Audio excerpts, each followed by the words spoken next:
राम हरे राम राम राम हरे हरे हरे कृष्णा कृष्ण कृष्ण हरे हरे। ओम श्री परमात्मे नमः। वसुदेव सुतं देवं कंस चाणूरमर्दनं देवकी परमानन्दं कृष्णं वन्दे जगद्गुरुम्। अजोऽपि सन्न्यवात्मा भूतानामीशरोऽपि सन् प्रकृतिं स्वामिधिष्ठाय सम्भवामि आत्मया यदा यदा हि धर्मस्य ग्लानिर्भवति भारत अभ्युत्थानम् अधर्मस्य तदात्मानं सजानः परित्राणाय साधूनां विनाशाय च दुष्कृतं धर्म संस्थापनार्थाय संभवामि युगे युगे। जन्म कर्म च देव मेवं यो वेति तत्तः तत्तदेहं पुनर्जन्म नेति मामेति सोजनं वीतराग भय क्रोधा मन्मया मामुपाश्रिता बहो ज्ञान तपसा पूता मद्भावमागधा वसुदेव सुतं देवं कंस चाणूरमर्दनं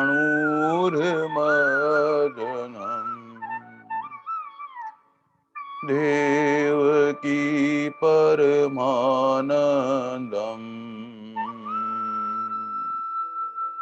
कृष्णं वन्दे जगद्गुरुम्।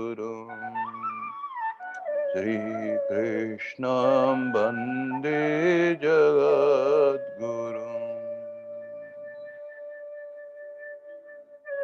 हे नाथ हे मेरे नाथ मैं आपको भूलूं नहीं।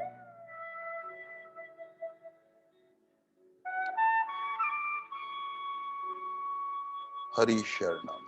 नारायण नारायण नारायण नारायण नारायण नारायण।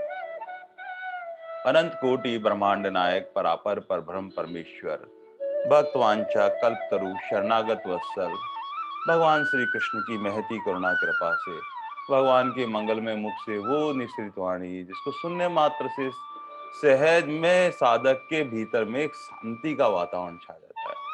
ये वो दिव्य मंगलमय वाणी का ही प्रभाव है कि जो भी कैसा भी जीव है भगवान की दिव्य वाणी एक बार सुनता है तो उसको सहज में उसको शांति प्राप्त हो जाती है।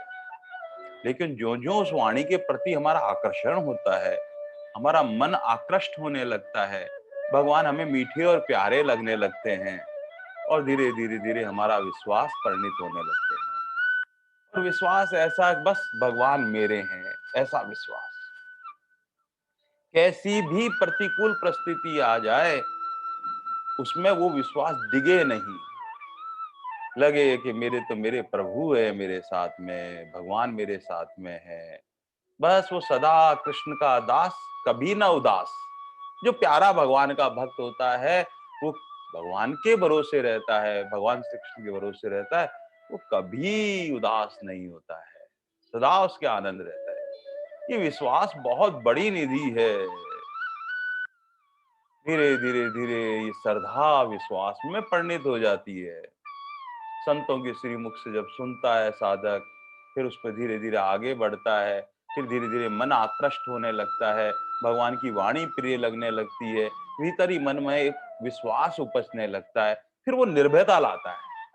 विश्वास भीतर से एक निर्भय कर देता है कि अरे मेरे प्रभु है ना, अब किस बात का संकट है।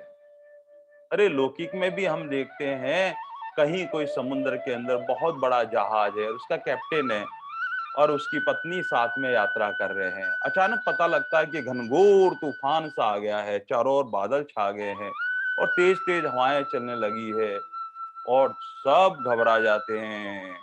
धीरे धीरे वो जहाज डावाडोल सा होने लगता है। अब क्या होगा, अब क्या होगा, अब क्या होगा। सब भाग दौड़ सी मच जाती है। कोई कहते लंगर डालो, कोई कहते ऐसे करो, कोई कहते इधर करो, उधर करो। लेकिन जो कैप्टन होता है ना, वो क्या करता है बैठा बैठा,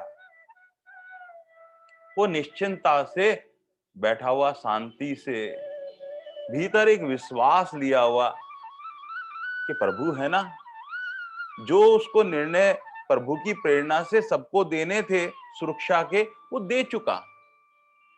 ये प्रयास करना चाहिए, जो बेस्ट जो उसको करना था उसने सब कुछ कर दिया कि सब कुछ ऐसे ऐसे ऐसे ऐसे व्यवस्था चलती रहती है। और फिर शांति से आके शांत चित्त से विषम परिस्थिति में धैर्य धारण करता है, क्योंकि वो कैप्टन है। अगर वो ही अपना धैर्य खो देगा, अब क्या होगा, अब क्या होगा, तो सारी टीम विचलित हो सकती है। इसलिए सब वो जब धैर्य धारण करके भीतर ही भीतर से सबको अपने अपने निर्देश देता रहता है, तुम्हें ये करना चाहिए, ये करना चाहिए, फिर शांति से बैठ जाता है। पास में पत्नी कहती है, आकर देखती है, अरे कितनी तेज तूफान आ रहा है, ये तो जहाज डावाडोल होने वाला है। कभी ऐसा लगता है कि अभी डूबा, कभी अभी डूबा, अभी डूबा, अभी डूबा, और तुम बैठे हो, कुछ कर नहीं रहे हो। और बार बार उसकी पत्नी कुछ न कुछ बोलती जा रही है और गुस्सा आ रहा है। और इतने में क्या किया उसने, कैप्टन ने अचानक पत्नी की तरफ देखा और बोले, मैंने जो प्रयास करना था वो कर चुका हूं। अरे क्या प्रयास कर रखा है, तुम तो बैठे हो शांति से, और अगर ऐसी स्थिति रहेगी तो जहाज डूब जाएगा, हमारे प्राण चले जाएंगे। इतने में कैप्टन ने क्या किया, अपने पास में से एक रिवॉल्वर निकाली और सीधी अपनी पत्नी पर तान दी। बोला कि अब अगर तुमने एक शब्द भी आगे बोला तो मैं तुम्हारे प्राण ले लूंगा। और जैसे ही कैप्टन के शब्द सुने, वो कैप्टन की जो पत्नी है वो खिलखिला के हंसने लग गई जोर जोर से। कैप्टन ने कहा, तुम्हें हंसी आ रही है ऐसी विषम परिस्थिति में, और तुम अगर और ऐसा करे तो मैं 1 मिनट में ये टाइगर दबा दूंगा और गोली चल जाएगी, तुम्हारे प्राण चले जाएंगे। फिर वो और जोर से हंसने लगी।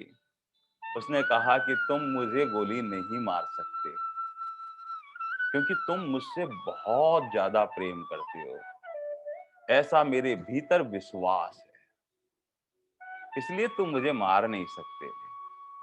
जब लौकिक में जो जिससे प्रेम करता है उसके प्रति इतना विश्वास हो जाता है कि अब निर्भयता है कि ये मेरे प्राण नहीं ले सकता है, तो पारलौकिक में तो मेरे ठाकुर जी जो प्रेम के सागर है, वो सब पर कृपालु है, सब पर दयालु है। ऐसे परम दयालु परम कृपालु प्रभु पर जो जो भक्त पूर्ण विश्वास करके अपनी गाड़ी को आगे चलाते हैं, भगवान उस पर बहुत बड़ी कृपा करते हैं। और कृपा के रूप में भगवान जो है इस 9वें अध्याय में जो 30वां और 31वां श्लोक है, क्या वात्सल्य, क्या करुणा भरी हुई है इन दोनों श्लोकों में। संतों के श्रीमुख से सुना है कि पूरी गीता जी में भगवान के मन बुद्धि में इतना वात्सल्य, इतना करुणा जीव के प्रति कहीं प्रकट नहीं हुआ, जितना यहाँ आकर भगवान इतने उदार हो गए हैं। और उदार होकर भगवान कहते हैं, अपि चेत दुराचारे भजते माम अनन्य भाक, साधु एवं मन्यते सम्यक व्यवस्थित है सह। आहा, भगवान तो यहाँ तक कहते हैं, अरे अर्जुन, अति से दुराचारी हो, अगर वो भी अपना निर्णय कर ले कि अरे मैंने बहुत पाप किए हैं, मैं कितना वैर रखता हूं, पर मेरे ऐसा विचार कोई घटना घट जाए और ऐसा विश्वास भीतर से जागृत हो जाए और फिर वो अनन्य भाव होकर हे नाथ, हे मेरे नाथ, मैं आपको भूलूं नहीं, और तेल धारावत भगवान का भजन करने लग जाए, भगवान कहते हैं अर्जुन मैं उसका उद्धार कर देता हूं। भगवान कहते हैं कि उसका पिछला जीवन मैं नहीं देखता हूं कि उसने कैसे कैसे जीवन जिया है। ये कितनी कितनी बड़ी करुणा है, कृपा है भगवान की। भगवान हमारे सारे गुनाहों को माफ करने के लिए तैयार है, जो अब तक हमने जीवन में भगवान से विमुखता से किए हुए हैं। लेकिन अब भी अगर हमने निर्णय ले लिया है कि मैं परमात्मा की तरफ चलूंगा, अब भगवान का भजन करूंगा और सच्चे हृदय से करुणा पुकार से बार बार ये पुकारता रहे हे नाथ मैं आपको भूले नहीं, हे मेरे नाथ मैं आपको भूलू नहीं। भगवान कहते हैं कि इस महामंत्र को जपने वाला कोई अनन्य भाग जो है उसका मैं उद्धार कर देता हूँ। आहा। और अनेक अनेक अनेक ऐसे भक्तों के हमने चरितार्थ में पढ़ा है, सुना है संतों के श्रीमुख से कि कैसे भगवान इतने कृपालु हो जाते हैं, कैसे इतने दयालु हो जाते हैं कि कैसे कृपा करके अपने शरण में ले लेते हैं और जीव का वैसे ही कल्याण कर देते हैं। एक बहुत प्यारे भगवान के भक्त हुए वील मंगल जी, आहा, जिन्होंने भक्ति रस परिपूर्ण जो है कृष्णामृत जो काव्य की रचना की। लेकिन उससे पहले वो दक्षिण के कावेश्वरी नदी के तट पर एक गांव था और गांव में रामदास नामक एक ब्राह्मण प्यारे भगवान का भजन करते थे, उनके पुत्र थे ये वेलमंगल जी।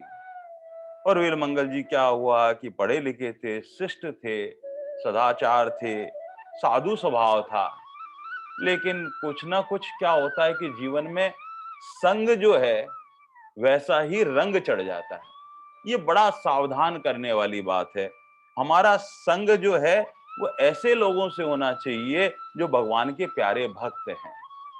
हमारे परिवार वाले कौन हैं जो भगवान का भजन करते हैं, जो साधक हैं, वो सब हमारे परिवार वाले हैं। बस वो रात दिन प्रभु की ही बात करते हैं, इसलिए हमारे वो परिवार वाले हैं। लेकिन कुछ ऐसा देवयोग से ऐसा हुआ कि कहीं न कहीं ये मन जो है पग पग में डिगा देता है, कमजोर कर देता है कहीं न कहीं। इसलिए बड़ा सावधान रहना चाहिए कि संग किसका करना चाहिए। इसलिए संतों ने कहा संग न करो राजा का पता नहीं कहाँ रुला दे, और संत कर लो संतों का पता नहीं कहाँ भगवान से मिला दे। इसलिए संतों का साधुओं का संग करने से भगवान में सहज रुचि हो जाती है, भगवान की तरफ ले चलते हैं। लेकिन क्या हुआ कि कुसंग में पड़ने के कारण वो दुराचारी हो गए, और दुराचारी होने के बाद में वहां पर एक वेश्या रहती थी। वो जो चिंता मणिक नाम की एक वेश्या थी, उस पर वो अनुरुक्त हो गए। और अनुरुक्त होने से क्या हुआ कि उनका शरीर जो है तन शरीर में रहता था लेकिन मन वहीं रहता था। एक बीच में एक नदी पड़ती थी, नदी के उस पार वो वेश्या रहती थी, चिंतामणि नाम की। एक बार क्या हुआ कि उनके पिता का श्राद्ध था और नित्य वहां पर वो जाया करते थे, नदी को पार करते थे, मल्लाह जो है नाविक जो उनको ले जाया करते थे, वहां जाते थे और फिर लौट के आते थे। लेकिन एक दिन क्या हुआ कि उनका पिता का श्राद्ध था, सब पंडित को बुलाया गया, घर में बड़ा आयोजन था और दिन भर उसमें वो व्यस्त रहे, और व्यस्त रहते रहते रहते शाम को सब होने के बाद में उनको चिंतामणि की याद आने लगी। और वो बस तन यहाँ रहता हुआ मन जहाँ रहता है मनुष्य वहीं रहता है, और मन से आकृष्ट हो गया क्योंकि वह अनुरुक्त थे उस वेश्या से। और संध्या को ही वहां से रवाना होने लगे। सबने कहा अरे आज तो तुम्हारे पिता का श्राद्ध है, इतना है, अब क्यों आज तुम इस गलत मार्ग पे जा रहे हो, ऐसे सबने समझाया, लेकिन वो कहाँ रुकने वाले थे। आगे गए तो वहां पर देखा तो बहुत तेज तूफान आ रहा था, नदी हिलोरे ले रही थी। सब मल्लाह ने अपनी अपनी नाव जो है रस्सी बांध दी थी। उन्होंने कहा, रे मुझे ले चलो उस पार, मैं उस पार जाना चाहता हूँ। कोई भी तैयार हो नहीं हुआ। कुछ लोग लोभ का भी दिया गया, मैं कुछ पैसे ज्यादा दे दूंगा पर आप मुझे ले चलो वहां पर। वो चिंतामणि नामक वेश्या में इतने अनुरूप थे सबके, वो मना कर दिया मल्लाहों ने, हम नहीं जाएंगे आज।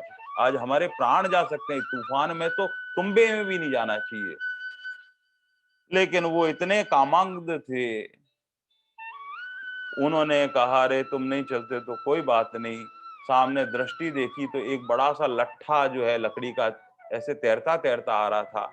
वो इतने कामांध थे कि वो कोई एक मनुष्य की लाश थी, उसको वो लकड़ी समझ बैठे। और जब उन्होंने कहा ये तैरती हुई उधर ही जा रही है, उन्होंने क्या किया, उस पे जाकर बैठ गए। और कामांध में और चिंता में पता ही नहीं लगा कि मैं लकड़ी पे नहीं किसी शव पे बैठा हुआ हूं। और देवयोग से कैसे न कैसे धीरे धीरे धीरे पहुंचते पहुंचते उस किनारे पर पहुंच गए। और किनारे पे पहुंचकर वहां फिर चिंतामणि जो वेश्या थी उसके घर पर पहुंच गए। वहां दरवाजा बंद था क्योंकि रात्रि काफी हो चुकी थी। और उन्होंने देखा अब क्या किया जाए, तो उन्होंने दृष्टि उठा के देखी और उन्होंने कहा कि एक रस्सा लटका हुआ है, ये रेशम का सा रस्सा।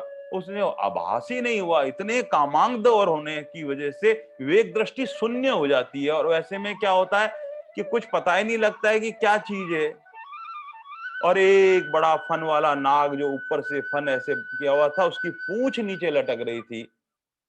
और वीरमंगल जी ने क्या किया, उसको पूंछ को पकड़कर ऊपर वो चढ़ गए। और चढ़ के जाकर जैसे ही वेश्या कमरे में दाखिल हुए और वहां जाकर चिंतामणि को झंझोर के जगाया, उसने देखा, अरे तुम कहां से आ गए इतनी रात्रि को। और आज तो तुम तो कह रहे थे कई दिन से कि इस दिन, आज के दिन तो तुम्हारे पिता का श्राद्ध था, अरे कम से कम आज तो तुम। उन्होंने कहा, मुझसे रहा नहीं गया, मेरा मन आकृष्ट हो रहा है तुम में, और मैं आ गया। तो तुम आए कैसे इतनी तूफान के अंदर, इतनी बारिश में, इतनी बिजलियां कड़क रही थी आज तो। नहीं, बोला अब तो सब कुछ थम चुका है। चिंतामणि वेश्या ने क्या किया, दीपक जलाया एक लालटेन सी, बाहर देखा। और बाहर जैसे ही देखती है तो वहां पर देखती है बारिश रुक चुकी थी। लेकिन देखा तो दीवार पे तुम चढ़े कैसे, बोले एक रस्सा सा लग रहा था। वो दीवार पे देखा तो एक लंबी पूंछ वाला जो है वो सर्प वहां पर लटक रहा था। बड़ा चिंतामणि वेश्या को हुआ, अरे इतना कामांध होने की वजह से इन्हें ये सर्प नहीं दिखाई दिया। और फिर जब सामने देखा नदी के तट पर, तो उन्होंने कहा कि कोई नाव नहीं है, तुम आए कैसे। तो उन्होंने कहा कि मैं एक लकड़ी का जो गट्ठा था बड़ा सा उस पर है। लेकिन जब चिंतामणि ने देखा, अरे वहां तो एक लाश पड़ी हुई व्यक्ति की। तब चिंतामणि ने भर्त्सना करते हुए कहा, अरे तू ब्राह्मण है, आज तेरे पिता का श्राद्ध है, परंतु हाड़ मास की पुतली में तू इतना आसक्त हो गया कि सारे धर्म कर्म को तिरजाली देकर इस डरावनी रात में मुर्दों और सांप को समझते हुए यहाँ दौड़ आया है। इस प्रकार धिक्कारा। आज तू अगर ऐसी ही आसक्ति उस परम सुंदर श्याम सुंदर में अगर तेरी होती, इतना आसक्ति होती और इतनी तड़फड़ाहट छटपटाहट होती, तो तेरा जीवन कृतार्थ हो जाता, वो तुझे मिल जाते। बस ये शब्द जो है परमात्मा का जो है शब्द ब्रह्म है। और ये भगवान किसके माध्यम से कब किसको क्या देना चाहते हैं, ये भगवान की बहुत बड़ी लीला है। जरूरी नहीं कि बहुत बड़े उच्च कोटि के संत महात्मा के श्रीमुख से प्रकट होने वाला शब्द ही परिवर्तन करे। अगर ऐसी कृपा हो तो बड़भागी है, बहुत बड़ी कृपा है कि संतों के श्रीमुख से वो शब्द हो और हमारे भीतर से एकदम परिवर्तन कर दे। लेकिन भगवान जैसी जैसी पात्रता होती है वैसा वैसा एक साधक चुन लेते हैं। और उसके भीतर से भगवान खुद शब्द रूप में प्रकट होकर उस पर कृपा कर देते हैं। ये भगवान की एक लीला है। और यहाँ पर वो चिंतामणि जो वेश्या है, वो भी भगवान की भक्त है। वो कभी कभी यूं ही गुनगुना लेती थी भगवान का नाम। कृष्ण के भजन जो है जैसी टूटी फूटी भाषा में आती थी, प्रेम से गाती रहती थी। और उनके मुख से निकलने वाले जो शब्द थे, उसने एक जादू सा काम किया। और वेल मंगल जी का हृदय जो है वो नवीन सुरों से एक लहर सी उठी और एकदम परिवर्त हो गया। भीतर का सारा कलमश जल गया और कलमश जो पाप रहे, आंखों में अश्रुधारा बहने लगी। और जैसे जैसे अश्रुधारा बहने लगी, भीतर ही भीतर का सारा अंतःकरण पवित्र होने लगा। ये विरह अग्नि में या पश्चाताप में जिस प्रकार से आंखों से निकलने वाला आंसू होता है, वो हमारे मन को, बुद्धि को, चित्त को और धीरे धीरे हमें अहंकार से रहित कर देता है। बस मूल बात यही है कि हे प्रभु, हमें भी पता नहीं हमारे भीतर कितने कितने विष भरे हुए हैं। आप ही कृपा करो हे प्रभु। ऐसे कोई प्यारा भगवान का भक्त भगवान को विरह में पुकारता हुआ कहता है कि हे नाथ, हे नाथ, हे नाथ, मैं आपको भूलूं नहीं। और भीतर से आंखों से भगवान के जो अमृत में चरणों से निकले वाला अमृत प्रेम से लबालब कृपा जिस पर हो जाती है, उसका अंतःकरण धीरे धीरे धीरे धीरे पवित्र हो जाता है। और जब तक ऐसी स्थिति नहीं बने तो क्या करना चाहिए? बारंबार उस प्रेम प्रभु को पुकारते रहना चाहिए।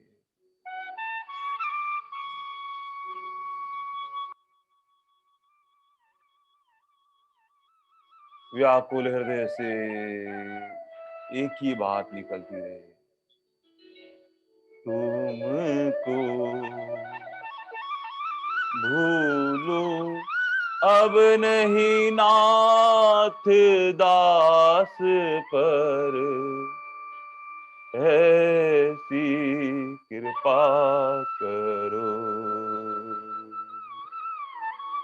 तुमको भूलूं अब नहीं नाथ दास पर, ऐसी कृपा करो। चढ़े रहो चित पर मेरे, कबहू नाही टरो, तुमको भूलूं अब नहीं नाथ दास पर, ऐसी कृपा करो तुमको भूलूं अब नहीं नाथ दास पर, ऐसी कृपा करो।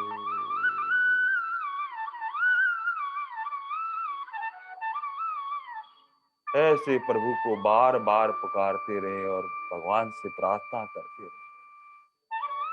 भगवान कृपा करके हमारे भीतर का अंतःकरण पवित्र करने के लिए किसी न किसी को निमित्त बना देंगे। और फिर धीरे धीरे धीरे हमारा अंतःकरण पवित्र होता है और शुद्ध अंतःकरण में भगवान का प्रेम समुद्र उमड़ने लगता है। गदगद कंठ और सजल नेत्रों से वीरमंगल जी ने क्या किया, चिंतामणि के चरण पकड़ लिए और चरण पकड़ के कहा कि हे माता, तूने आज मुझे विवेक दृष्टि देकर कृतार्थ कर दिया। मन ही मन में चिंतामणि को अपना गुरु मान लिया और प्रणाम किया। और फिर सारी रात जो है चिंतामणि जो जो भजन जानती थी तो धीरे धीरे गुनगुना कर भगवान के गुण गाने लगी। और भगवान के गुण गाने से भगवान में और प्रेम बढ़ने लगा। और वीर मंगल जी ऐसा प्रभाव पड़ा कि प्रातः काल जगत चिंतामणि श्री कृष्ण के पवित्र चिंतन से निमग्न होकर उन्मत्त की भांति वो घर से निकल पड़े। वीर मंगल जी पास में कृष्णवेणी नदी के तट पर एक महात्मा विराजमान थे, सोमवती के पास चले गए और उनसे वहां पर गोपाल महामंत्र की दीक्षा प्राप्त की और फिर भजन में लग गए। ये भगवान की करुणा, ये कृपा। दुराचारी से दुराचारी संग के वजह से पापाचार होने लगा, सब कुछ होने लगा, और भगवान ने ऐसी कृपा करी, एक शब्द में हृदय परिवर्तन कर दिया और अनायास ही विवश होकर भगवान में मन लग गया। वीर मंगल जी एक भक्त बन चुके थे, अब उनका पतन कैसे होता? एक साधु स्वभाव बन गए।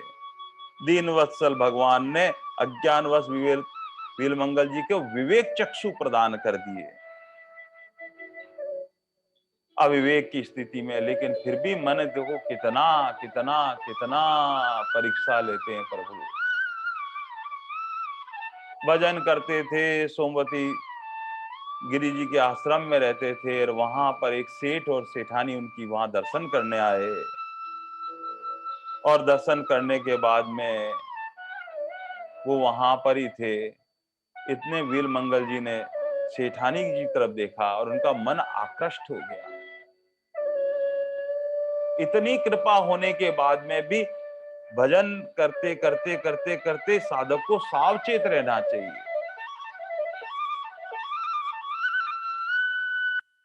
और वो सेठ सेठानी चले गए, वो भी पीछे पीछे घर चले गए और वो सेठ जी से कहने लगे, मुझे एक बार सेठानी जी के और दर्शन करा दो। उन्होंने अपनी सारी मन की बात बता दी। सेठ जी भी थोड़े से भक्त थे, उन्होंने कहा, पत्नी से कहा, कोई बात नहीं, ये तुम्हें देखने ही तो आ रहा है, इसको तृप्ति हो जाए, चलो कोई बात नहीं। साधु स्वभाव के थे सेठ जी ने। पत्नी को बुला लिया और वीर मंगल जी ने मन में समुद्र की तरह तूफान उठने लगा। लेकिन वीर मंगल जी तो भगवान के भक्त हो चुके थे। भगवान के भक्त का पतन कैसे होता है? बस मन ही मन में पश्चाताप होने लगा।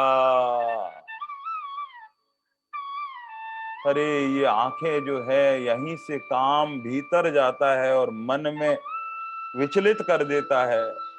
पास में एक बेरी का बेर पड़ था और उन्होंने कहा, इन आंखों से ही ये काम भीतर प्रवेश करता है। वहां उसके दो कांटे थे, उन्होंने निकालकर तुरंत अपने आंखों को कांटों में डाल दिया, आंखों में चुबो दिया और आंखें फूली। और उन आंखों से फिर अब भगवान का विरह में भगवान का ही भजन करते रहे। और भगवान का भजन करते करते करते इतने व्याकुल हो जाते थे, दारुण व्यथा से फूटी आंख से 24 घंटे आंसुओं की झड़ी लगा दी उन्होंने। और ऐसे में कहाँ भूख कहाँ प्यास उन्हें पता ही नहीं लगा। वो अनन्य भाग हो गए थे, भोजन की सुध बुध नहीं रहती थी। इतने में एक छोटा बालक वहां कहीं से आया, कहा, बाबा भोजन करेंगे, मैं प्रसाद लाया हूं आपका। उन्होंने, अरे तुम कहाँ से आए, क्या तुम्हारा नाम है, क्या काम करते हो? उन्होंने कहा कि मुझे तो अनेक नामों से पुकारते हैं, कोई कुछ भी नाम से पुकार लेते हैं, मैं तो वैसे ही चला आता हूँ। पास में मेरे पास कुछ गैया हैं, मैं गैया चराता रहता हूँ। उन्होंने कहा, बाबा आप कहो तो मैं रोज नित्य आपके लिए घर से भोजन लाकर आपको भोजन करा दिया करूंगा। वीर मंगल जी को लगा, अरे ये तो बहुत अच्छे आनंद की बात है, ठीक है तुम मुझे रोज भोजन प्रसादी दे दिया करना। बार बार मन में विचार करने लगे, इस मन ने कितना मेरे को बार बार डुबोया है। पहले मैं चिंतामणि वेश्या के आसक्त हो गया था, फिर वो कृपा हुई, फिर थोड़ा भजन किया, फिर एक सेठानी आ गई, उनमें आसक्त हो गया, और फिर ये आंख इस तरह से भगवान में ही अब तो रात दिन उन्हीं के विरह में आंसू निकलते हैं। अब मैं कहीं ये बालक जो मुझे रोज भोजन देकर जाता है, कहीं इनमें मेरी आसक्ति ममता ना हो जाए। बस ऐसे सोच ही रहे थे कि बालक ने तो जब कभी आता नहीं था प्रातःकाल भोजन लग के, तो एक याद सी आ जाती थी। एक दिन जब बालक फिर वापस आया अगले दिन, बोले तुम कौन हो? बोले कहा ने बाबा, मुझे तो कई नामों से पुकार लेते हैं, जो नाम से पुकारते हैं मैं तो वैसा ही बन जाता, सेवा करता रहता हूँ। उन्होंने कहा बाबा आप वृंदावन चलेंगे? बाबा ने कहा अरे हाँ, लेकिन मैं तो आंख से दिखता नहीं है, मैं कैसे वृंदावन चल सकता हूँ? बोले मैं गैया चराता हूँ ना, तो एक लकुटी है मेरे पास, लकड़ी सी है, आप बाबा उसको पकड़ लेना, मैं आपको पकड़ के साथ में लेकर आगे चलता रहूंगा, आप पीछे पीछे चलते रहेंगे। ये भगवान की देखो कितनी दयालुता, कृपालुता भक्त पर। वीर मंगल जी ने चलते चलते क्या किया, उस बालक का हाथ पकड़ लिया, और हाथ का स्पर्श होते ही भगवान का सारे शरीर में एक दिव्यता की चकाचौंध सी उठने लगी। भगवान के स्पर्श से क्या नहीं होता है। भगवान के प्यारे जो भक्त होते हैं उस स्पर्श को अनुभव करके रात दिन सर्वत्र परमात्मा का अनुभव करते रहते हैं। बस ऐसे ही जैसे ही भगवान का स्पर्श हुआ और वीर मंगल जी को दिव्य दृष्टि मिल गई और उन्होंने देखा कि बालक के रूप में तो साक्षात मेरे प्रभु श्याम सुंदरी है। सारा शरीर पुलकित हो गया, आंखें सजल नेत्र हो गई, कंठ अवरुद्ध हो गया, तो रोम रोम जो है वो हर्षित हो गया। और ऐसे में क्या किया, भगवान इतनी ही कृपा करके एकदम हाथ छुड़ाकर भागने लगे। तब उन्होंने प्रार्थना करे, कहा हे कृष्ण, तुम बलपूर्वक हाथ छुड़ाकर जा रहे हो तो क्या आश्चर्य है, मैं तुम्हारी वीरता तब समझूं तब मेरे हृदय से निकल जाओ, अब तो हृदय के में बस गए हैं श्याम सुंदर।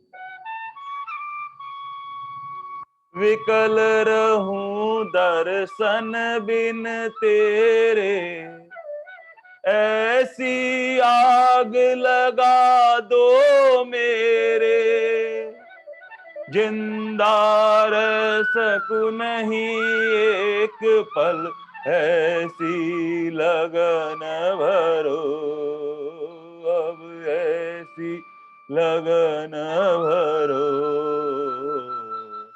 तुमको भूलूं अब नहीं नाथ दास पर, ऐसी कृपा करो नाथ दास पर, ऐसी कृपा करो।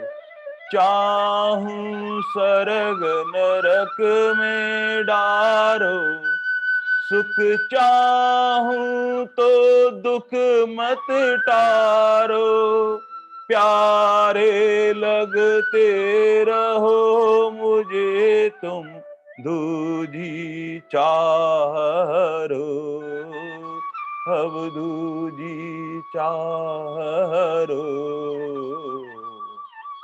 तुमको भूलूं अब नहीं नाथ दास पर, ऐसी कृपा करो नाथ दास पर, ऐसी कृपा करो। मामा कह बालक कुलावे, ले गोदी जट हृदय लगावे, आप अनंत जन्म की माता, धीरज काहे धरो, अब धीरज काहे धरो,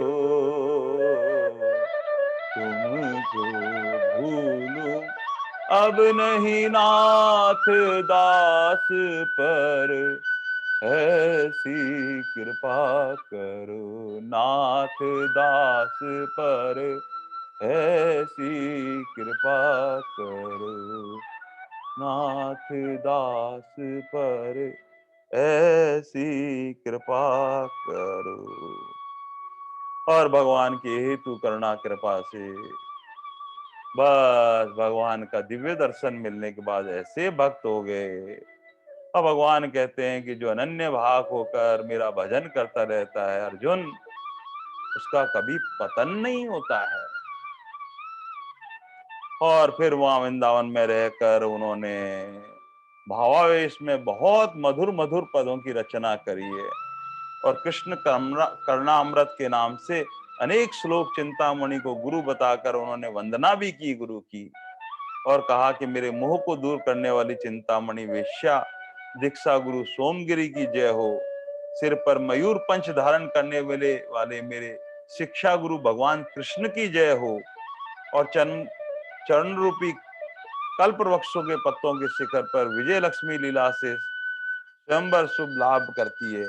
ऐसे भक्तों की इच्छा पूर्ण करने वाले उन चरणों की विजय लक्ष्मी सदा मेरे इच्छा से निवास करते हैं। इस प्रकार सुखदेव जी की भांति वीर मंगल जी ने भगवान कृष्ण की माधुरी लीला का आस्वादन किया, और उनका नाम से एक सुख लीला नाम का ग्रंथ भी हुआ। आहा हा हा। भगवान बस यही कहते हैं कि हे अर्जुन, अपि दे अपि चेद दुराचारे भजते माम अनन्य भाग साधु ए मन्यते सम्यक व्यवस्थित से। भगवान कहते हैं कि जो दुराचारी से दुराचारी है, पापाचारी से पापाचारी है, अगर उसने ये निर्णय कर लिया है कि अब मुझे भगवान का भजन करना है, तो भगवान कहते हैं उसको साधु ही समझना चाहिए। और ऐसे कहते कहते कहते कहते अर्जुन के मन में प्रश्न आया कि हे भगवान, आप कैसे कैसे कृपा करते हो? क्या इसके लिए कोई योग्यता होती है, कोई पात्रता होती है, कोई समय होती है? भगवान ने अगले श्लोक में वही वात्सल्य और करुणा वह भाव देते हुए कहा, ज्ञानियों के लिए कोई न कोई योग्यता होती है, योगियों के लिए भी कोई न कोई योग्यता होती है। भगवान का प्यारा भक्त जो भले ही दुराचारी है, पापाचारी है, जिसने अपना इस स्वभाव बदल लिया है और निर्णय कर लिया है कि अब मुझे भगवान का ही भजन करना है, अभी एक ही आसरा, एक ही विश्वास रह गया है, और वो मेरे प्रभु, मेरे प्रभु, मेरे प्रभु। भगवान कितनी बड़ी उसके लिए एक गारंटी देते हैं। आहा। भगवान कहते हैं 31वें श्लोक में, क्षिप्रम भवति धर्मात्मा शाश्वत शांति निगच्छति। आहा हा हा। भगवान कहते हैं रे अर्जुन, वो तो धर्मात्मा हो जाता है, और धर्मात्मा होने से उसको एक शाश्वत शांति प्राप्त हो जाती है, जिसको नैष्टिक शांति भी कहते हैं, जिसको निर्वाण परम शांति कहते हैं। वो सदा भगवत प्राप्ति वाली शांति उसको मिल जाती है। स्वामी जी महाराज कहते हैं कि ये सारे के सारे दुराचार कहाँ टिके हुए हैं? स्वामी जी महाराज कहते हैं कि शरीर और संसार को जिसने महत्व दे रखा है, बस वहीं पर ये दुर्गुण दुराचार टिके हुए हैं। लेकिन जैसे ही वो शरीर और संसार से विलग होकर, आसक्ति जो संसार में थी अब वो परमात्मा से चिपक गया है, अब वो आसक्ति भक्ति में परिणित हो गई है, और जो शरीर संसार के लिए कामना थी वो भावना में बदल गई है। इस रूपांतरण होते ही वो भीतर से तुरंत धर्मात्मा बन जाता है। मूल बात है कि जैसे जैसे शरीर और संसार से हम विलग होंगे, वैसे वैसे हम परमात्मा के सनिक जाते रहेंगे। अब भगवान कहते हैं क्षिप्रम भवती धर्मात्मा। आहा। तुरंत प्रभाव से भगवान समय नहीं लेते हैं, भीतर का भाव परिवर्तन होते ही एकदम से वो धर्मात्मा हो जाते हैं। जिस प्रकार एक भूखा व्यक्ति हो और भूख से व्याकुल हो, प्यास से आकुल हो, और उससे कहीं अन्न मिल जाए, अब कितनी देर लगेगी उसकी भूख मिटने पर। अब भोजन सामने है, जैसे ही प्रसाद पाया भीतर से तृप्ति हो गई। बस अब तक ऐसे ही संसार में जो आसक्त था वो भगवान में जब लग गया, अब उससे भक्ति हो गई। जो कामना संसार में थी वो परिवर्तन होते ही भगवान की भावना हो गई। भगवान कहते हैं जिस प्रकार भूखे को भोजन करने के बाद में जैसे तुरंत प्रभाव से सुधा शांत होते ही तृप्ति मिल जाती है, ऐसे ही भीतर से वो धर्मात्मा हो जाता है। उसको परमात्मा में श्रद्धा और विश्वास उपज जाता है, धीरे धीरे वो निष्ठा में परिणित हो जाता है। इसलिए भगवान यहाँ पर अगली पंक्ति में इतना प्यारा शब्द कहते हैं। भगवान कहते हैं कौन्ते प्रीति जानी ना भक्त पहचानती। हे अर्जुन, निश्चय पूर्वक तू जान ले कि मेरे भक्त कभी नष्ट नहीं होता है, उसका पतन नहीं होता है, इसलिए तू प्रतिज्ञा कर। आहा हा हा। और भगवान ने अर्जुन से कहा यहां सब भक्तों को तू अपनी तरफ से ये बोल दे, जो मेरी भक्ति करता है उसका मैं कभी नाश नहीं होने देता हूं। भगवान कहते हैं ये तू प्रतिज्ञा करेगा तो मैं अपने भक्त की प्रतिज्ञा को कभी तोड़ नहीं सकता हूं। ये भक्त वत्सलता है।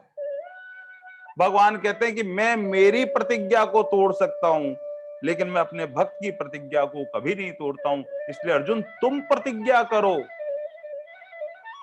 कि मेरी भक्ति करने वाला जो भक्त होता है उसका कभी नाश नहीं होता है। और भगवान ने अर्जुन से ये कहा। 18 दिन जब युद्ध चला तो भगवान ने अपनी प्रतिज्ञा 2 बार तोड़ दी, लेकिन भगवान के प्यारे भक्त का भगवान कहते हैं मैं भक्त के द्वारा की गई प्रतिज्ञा का कभी तोड़ने नहीं देता हूं। मैं उसकी प्रतिज्ञा जैसे भीतर से उठने वाली उसकी लहर, उसका वो है, उसमें विचार आते ही लग जाता हूं। इसीलिए जो भगवान के प्यारे संत महात्मा होते हैं जो एक रूप हो चुके हैं, उनके भीतर से भगवान ही प्रेरणा के रूप में लहर उठाते हैं। और लहर उठाते ही जैसे ही शब्द बाहर निकलता है और कोई ना कोई प्यारा भक्त आ जाता है, वो अपने आप को कृतार्थ समझता है और सहज में काम होने लगता है। लेकिन भीतर ही भीतर महात्मा जो है उस प्रभु को याद करते हैं, हे प्रभु आप किसी न किसी को निमित्त बना देते हो। एक और सूक्ष्म बात स्वामी जी महाराज कहते थे कि जो सेवा करता है उसे इस बात का अहंकार नहीं होना चाहिए कि महाराज जी जो है मुझ पर कृपा करके मैं खास हूं इसलिए मुझे कह रहे हैं। वो एक ही बात कहते थे, करने वाले परमात्मा हैं, वो तुम्हें निमित्त बना रहे हैं। बस ऐसे ही प्रभु को जो भी हमसे शुभ कर्म हो जाए, प्रभु को इसी बात के लिए प्रभु को बारंबार प्रणाम करके धन्यवाद देना चाहिए, कृतज्ञता ज्ञापित करनी चाहिए कि प्रभु ऐसे ही आप मुझे निमित्त बनाते रहो, कुछ न कुछ मुझसे करवा लो। मैंने अपना शरीर तन मन सब आपको सौंप रखा है, आप चाहे जैसे मुझसे कुछ करवा लो। बस भगवान ऐसे कहकर कहते हैं कि जो ऐसे प्रतिज्ञा कर लेता है कि अब मैं परमात्मा की तरफ चलता हूं, तो उसमें हमारी परमात्मा की शक्ति लग जाती है। हमारा साधन तो थोड़ा सा होता है, लेकिन सारी भगवान की कृपा से वो साधन फलीभूत होने लगता है। लेकिन भगवान एक और सूक्ष्म बात कहते हैं कि जब धीरे धीरे साधन करते रहें, भगवान की कृपा का अनुभव करते रहें, पूर्व में किए गई जो हमारी जो गलतियां हैं, पापाचार हैं, उन्हें दोहराना नहीं है। जानी हुई गलतियों को दोबारा नहीं करना है, बस यही पश्चाताप करना है। गंगा जी में स्नान करके आने के बाद में यद्यपि हमारे पाप धुल जाते हैं, लेकिन फिर भी पुनः आकर इसी संसार में फिर वही क्रिया करते हैं तो हमारा मन फिर अपवित्र होने लगता है। लेकिन एक और तीर्थ होता है अनुताप तीर्थ, महान तीर्थ। अंतःकरण पश्चाताप से दग्ध हो जाता है और दग्ध होने के बाद में फिर वो संसार की तरफ जाता ही नहीं है। और ऐसे जो प्यारे भक्त हुए अजामिल के जीवन में ऐसे ही हुआ, और जिन जिन के जो भी है वो एकदम परिवर्तन हुआ। वो अनुताप तीर्थ की वजह से नहाए हुए होने से सारे इतना शुद्ध हो जाता है कि अंदर ही अंदर से वो पवित्र हो जाता है। इसलिए परम श्रद्धे शरणानंद जी महाराज इस बात पर बहुत जोर देते थे कि जानी हुई भूल को जिसने त्याग दिया है, इस भूल को भूल रूप समझकर भूल को जिसने छोड़ ही दिया है, बस वो तो पवित्र हो गया है। कैसा पवित्र हो गया है? कबीरा मन निर्मल भया जू गंगा का नीर। गंगा जी तो पवित्र ही है, लेकिन चारों तरफ से आने वाले जो गंदे नाले थे वो आकर अपवित्र कर देते हैं। लेकिन हमने क्या किया, चारों तरफ से जो नाले आ रहे थे उन नालों को बंद कर दिया, कल कारखानों से निकलने वाले दूषित जल को बंद कर दिया, और फिर देखा तो धीरे धीरे धीरे गंगा जी तो पहले की भांति पवित्र हो गई है। ऐसे ही हमारे भीतर जो अंतःकरण में जो कुछ भी बुराई आती है, अब हमने क्या किया, वो द्वार ही बंद कर दिए हैं। द्वार बंद करने का मतलब है अब आंख जो देख रही है वो भगवान का ही दर्शन कर रही है, कान जो सुन रहे हैं वो भगवान की दिव्य वाणी सुन रही है, जिह्वा जो कुछ ग्रहण कर रही है वो भगवान का प्रसाद ग्रहण कर रही है, और अगर हम कर्मेंद्रियों से चल रहे हैं तो प्रदक्षिणा कर रहे हैं। अब सारी क्रियाएं परमात्मा से युक्त हो गई है, और युक्त होने की वजह से हमारा भीतर से अंतःकरण धीरे धीरे धीरे पवित्र हो गया है, और पवित्र होने की कारण अब हमें परमात्मा की आनंद की अनुभूति होने लगती है। स्वामी जी महाराज कहते हैं कि दो ऐसे बड़े साधन हैं जिससे हमारा अंतःकरण बहुत जल्दी पवित्र होता है। एक तो होता है भगवान से विरह से प्रार्थना करते हुए कि हे नाथ, हे मेरे नाथ, मैं आपको भूलूं नहीं।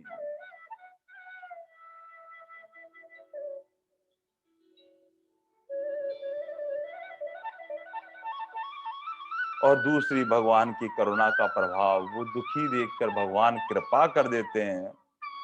कैसे कृपा करते हैं? जिस प्रकार घर में दो बालक हैं, अब दोनों बालक जो है, एक बालक तो आराम से अपना काम कर लेता है, भोजन समय पे कर लेता है, और एक दूसरा जो बालक है वो क्या है, रोता रहता है। और जैसे ही माँ आती है तो एक बालक बैठ के आराम से कुछ पढ़ाई कर रहा है और एक बालक रो रहा है। अब उससे पहले माँ आते ही किसको गोद में लेगी? जो रो रहा होता है। बस जो करुणा से भगवान को विरह से पुकार रहा है, भगवान उसको पहले गोद में लेते हैं। इसलिए भगवान कहते हैं कि ज्ञानी मेरा बड़ा बेटा है, और भक्त मेरा वो लाडला है, वो प्यारा भक्त है। दोनों ही बेटे हैं, लेकिन भगवान की करुणा वात्सल्य उस पर ज्यादा होता है जो रोता रहता है, पुकारता रहता है। भगवान बस यहाँ पर माँ की भूमिका में है। ये जो श्लोक थे वो करुणा और वात्सल्य से भरे हुए थे, सब जीवों को कृतार्थ करने के लिए भगवान ने कृपा कर रहे थे। इसलिए भगवान में ने जहां जहां गीता में मैं या मम या माम शब्द आया है, स्वामी जी महाराज का बहुत उच्च कोटि का भाव। स्वामी जी महाराज कहते हैं कि वहां पर जहां पर गीता जी में मैं शब्द आया है, या मम आया है, या माम शब्द आया है, वहां भगवान कृष्ण विशिष्ट आकृति को ही केवल ग्रहण नहीं करना है, उससे परे जाना है। और परे जाने का मतलब यह है वहां परब्रह्म परमात्मा ही बोल रहे हैं। इसलिए ध्यान रखने वाली बात यह है कि भगवान गीता में भगवान कृष्ण नहीं बोल रहे हैं। महाभारत में जहां कहीं कृष्ण शब्द का उद्गार हुआ वहां वासुदेव वाचक का शब्द मिलता है, लेकिन गीता जी में हम देखते हैं सब जगह भगवान वाच्य लिखा हुआ है। भगवान वाच्य का मतलब वो परब्रह्म परमात्मा, भगवान जो ऐश्वर्य से युक्त है। और कौन कौन से ऐश्वर्य? अनंत ऐश्वर्य है, लेकिन भक्त साधक को सहज में पात्रता के अनुसार समझ में आ जाए, इसलिए विष्णु पुराण